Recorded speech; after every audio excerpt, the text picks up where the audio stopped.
Hello friends, it is World Cup final day. Spain versus Argentina, Messi versus Yamal, the old guard versus the new generation. All of it happening tonight at MetLife Stadium. Laporte says Spain didn't even celebrate beating France, because anything less than lifting that trophy will be a huge blow. Argentina's coach can't even say if tonight is Messi's last World Cup game. And off the pitch, Zinedine Zidane is officially confirmed as the next France manager. If you're enjoying this kind of breakdown, drop a like. It genuinely helps us keep this format going. So let's dive into the latest football news. Argentina coach Lionel Scaloni was asked if tonight is Messi's final World Cup appearance. His answer, I don't know. You'll have to ask him. He never stops surprising us. Laporte revealed that Spain did not celebrate in the locker room after beating France. His words, "We don't want to do things halfway. Until we achieve what we believe is ours, we can't celebrate." Argentina boss Lionel Scaloni praised Spain's 19-year-old winger ahead of the final. Lamine is already football heritage. He plays brilliantly. Let's hope it's not this Sunday that he brings Spain joy. According to Opta data, Alexis Mac Allister has played 13 World Cup matches without a single defeat, the most of any player in the tournament's entire history, a true talisman for Argentina. Messi says it is crazy to be facing Lamine Yamal in a World Cup final after being photographed with him as a baby. At a festival in New York, he called the iconic image incredible. Andrés Iniesta, who scored the winning goal in the 2010 World Cup final, gave his verdict. "I see Spain as champions, but I know what Messi is capable of in a match like this." Iniesta also weighed in on Pedri's substitute role. Dani Olmo, Lamine Yamal, Pau Cubarsí, Pedri, Ferran Torres, Joan Garcia, Eric Garcia, and Gavi will all represent Barcelona in tonight's World Cup final for Spain. The only Barca figure who has already won a World Cup is coach Hansi Flick. Spain midfielder Rodri hit back at pre-tournament doubters. "People said many things about me. I heard from the media at the start of the World Cup that I should not even play. I believe in myself, and I like the support from the team." According to Transfermarkt, Spain's 26-player squad is valued at approximately $1.32 billion, compared to Argentina's $874 million. Neither France nor England, the two highest-valued squads, made the final. Despite concerns over dangerous weather rolling in from Canada, FIFA confirmed the World Cup final between Spain and Argentina will proceed as scheduled on Sunday evening. Lautaro Martinez crushed England's World Cup dreams in the semi-final, continuing what Football Italia describes as a Serie A curse on England's recent World Cup eliminations. Tensions flared between Jude Bellingham and Argentina's Bellingham and Barco following England's semi-final elimination. New footage emerged of a slap incident between the two players after the final whistle. FIFA was forced to massively cut ticket prices for the World Cup third-place playoff between England and France after sales struggled.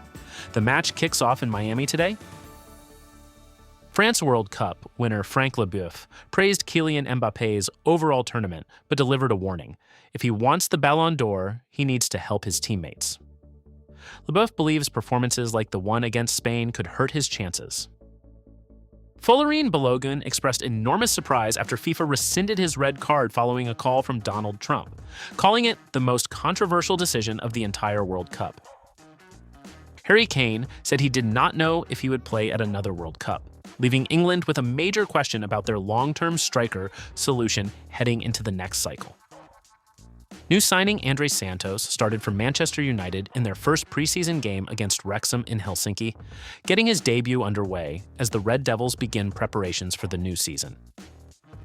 Manchester United have completed the signings of both Andrey Santos and Youri Tielemans as the club prepares for its first full season under Michael Carrick. Technical director Jason Wilcox has also made an exciting transfer promise to the new manager. Rodri's contract at Manchester City expires in 2027, and he has not yet renewed. The Spain midfielder reportedly postponed any decisions on his future until after the World Cup, fueling speculation about a potential move to Real Madrid. Tonight at MetLife Stadium in New Jersey, Spain and Argentina will contest the 2026 FIFA World Cup final. Both sides arrive unbeaten across the entire tournament, a first in World Cup history for a final between two undefeated teams. Kickoff is scheduled for 9 p.m. local time, with FIFA confirming the match will proceed despite concerns over dangerous weather rolling in from Canada. The storylines heading into this game are almost too rich to contain. Lionel Messi, 39 years old, could be playing his final World Cup match. His own coach, Lionel Scaloni, admitted he simply does not know. He never stops surprising us. On the other side, 19-year-old Lamine Yamal, a player Messi was famously photographed bathing as a baby, is the heartbeat of Spain's attack. Messi himself called that image incredible and crazy at a festival in New York earlier this week. The numbers tell a compelling story. According to Transfermarkt, Spain's squad is valued at approximately $1.32 billion across 26 players, compared to Argentina's $874 million. Yet Argentina carry the psychological weight of being reigning World Cup holders and South American champions. Alexis McAllister has now played 13 World Cup matches without a single defeat, the most of any player in the tournament's entire history, according to Opta. Spain's mood heading in is one of controlled intensity. Aymeric Laporte revealed the squad did not celebrate after beating France in the semifinal. "We don't want to do things halfway. Anything other than winning the World Cup will be a huge blow for us." 8 Barcelona players are in the Spain squad for tonight: Dani Olmo, Lamine Yamal, Pau Cubarsí, Pedri, Ferran Torres, Joan Garcia, Eric Garcia, and Gavi, with coach Hansi Flick, the only member of the Barca family who already knows what it feels like to lift that trophy. Argentina legend Sergio Aguero also made headlines this week, responding sharply to Laporte's earlier comments about refereeing. "Don't act tough, because when we see each other, you back down." The needle is well and truly in. Tonight, the football does the talking. Zinedine Zidane will officially take over from Didier Deschamps as France's national team manager on September 1st, according to L'Équipe.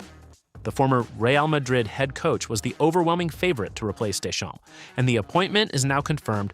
Deschamps himself bows out tonight in Miami, managing France against England in the World Cup third-place playoff, his final match on the bench after years in charge of Les Bleus. L'Équipe reports that even if it's in Miami, Deschamps wants to make a good exit. His tenure ends at the bronze final, having guided France to the semi-finals of this tournament. Zidane inherits a squad that still boasts Kylian Mbappé, though the Real Madrid forward has faced criticism this week. Former France World Cup winner Franck Leboeuf praised Mbappé's overall tournament, but warned if he wants the Ballon d'Or, he needs to help his teammates. Leboeuf believes performances like the one against Spain in the semi-final could hinder Mbappé's chances of ever winning football's most prestigious individual prize. For France, the Zidane era represents a generational shift in leadership. A man who won the World Cup as a player in 1998, now tasked with delivering a second star as a manager. The September 1st start date gives him the Nations League cycle to begin building his project before the next major tournament. The final weekend of the 2026 World Cup has not been short of controversy away from the pitch. Former Spain international Joan Capdevila, who scored in the 2010 World Cup final, made a public plea to U.S. President Donald Trump after being denied a travel permit to enter the United States ahead of Sunday's final. Capdevila appealed directly to Trump for help, calling the situation deeply frustrating for a man who helped Spain win their first World Cup. Trump himself has been a prominent presence throughout this tournament.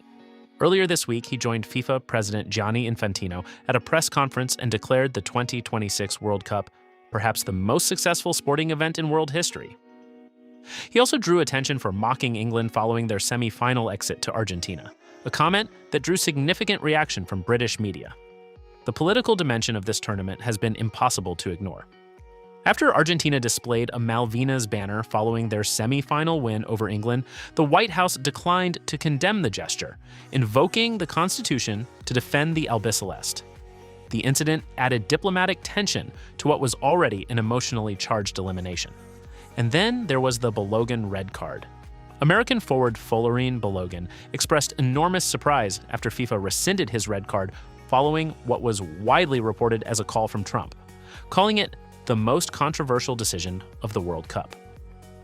Whether that intervention was appropriate remains hotly debated. What is certain is that this has been the most politically charged World Cup in recent memory. While the world's attention is fixed on the World Cup final, Manchester United have quietly been getting on with business. The club has confirmed the signings of both Andrey Santos and Youri Tielemans as Michael Carrick's first full season in charge approaches. Santos, the Brazilian midfielder, has already started in United's first preseason game against Wrexham in Helsinki, according to Ben Jacobs. Tielemans brings Premier League experience and technical quality to a midfield that United have been looking to reshape. The Belgian has been a consistent performer at the highest level and represents a statement of intent for the new era at Old Trafford. Technical director Jason Wilcox has reportedly made an exciting transfer promise to Carrick, though the specifics of that commitment have not yet been disclosed. What is clear is that United are moving with purpose in this window, looking to build a squad capable of competing at the top of the Premier League from the first day of the season. On the transfer rumor front, Mundo Deportivo reports that Real Madrid have opened the door to signing Rodri from Manchester City. The Spain midfielder's contract at City expires in 2027 and he is not yet renewed. Rodri himself said before the World Cup that he was postponing any decisions on his future until after the tournament, meaning the next few weeks could be decisive for one of the most important midfielders in world football. Guys, don't forget to like, comment, and subscribe for more exciting football news. Stay tuned for our next video. Until then, take care and see you soon.